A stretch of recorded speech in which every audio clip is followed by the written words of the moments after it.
एक शख्स पुकार पुकार करके रहा था, जो शख्स मुझे देखे किसी पर जुल्म न करे। वहां मौजूद एक मुखलिस शख्स ने इसकी पुकार सुनी और इससे जाकर पूछा, ए शख्स, तेरी क्या कहानी है, मुझे अपनी अब बीती से आगाह कर। तो इस शख्स ने अपनी ये कहानी सुनाई। में एक सिपाही था। एक दिन मैं साहिल पर आया। मैंने वहां एक शिकारी को देखा। उसने एक मछली पकड़ी तो मैंने इससे कहा, ये मछली मुझे दे दो, जिस पर उसने मुझे मछली देने से इनकार किया। तो मैंने इसे कहा कि ये मछली तो मेरे हाथ फरोख्त कर दो। उसने इससे भी इनकार कर दिया।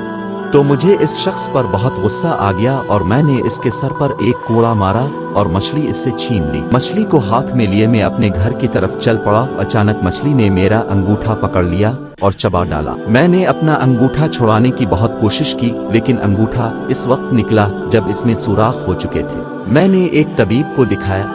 उसने बताया, ये मर्ज बहुत बढ़ गया है और अब अंगूठा काटना पड़ेगा, वरना ये मर्ज सारे जिस्म में फैल जाएगा और तो हलाक हो जाएगा। मैंने अंगूठा कटवा दिया, लेकिन मर्ज हाथ में आ गया। फिर मैंने हाथ कटवा दिया। मर्ज फिर आगे बढ़ा तो मैं चीख पड़ा। वहशत के अंदाज में भाग निकला।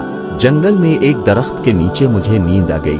किसी ने ख्वाब में कहा, कब तक तो अपने आज़ा एक एक करके कटवाएगा, जिसका हक तो ने छीना है, इसे लूटा दे। उस वक्त मुझे वो मछली याद आई।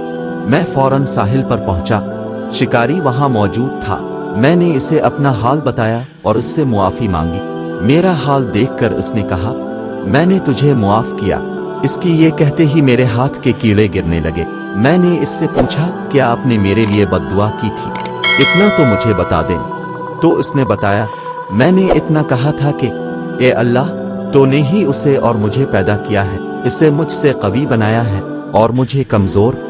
उसने मुझ पर जुल्म किया, ना तूने मुझे इससे बचाया और ना इतनी ताकत दी कि मैं उसके जुल्म से महफूज रह और अपने आप को इससे बचा लेता।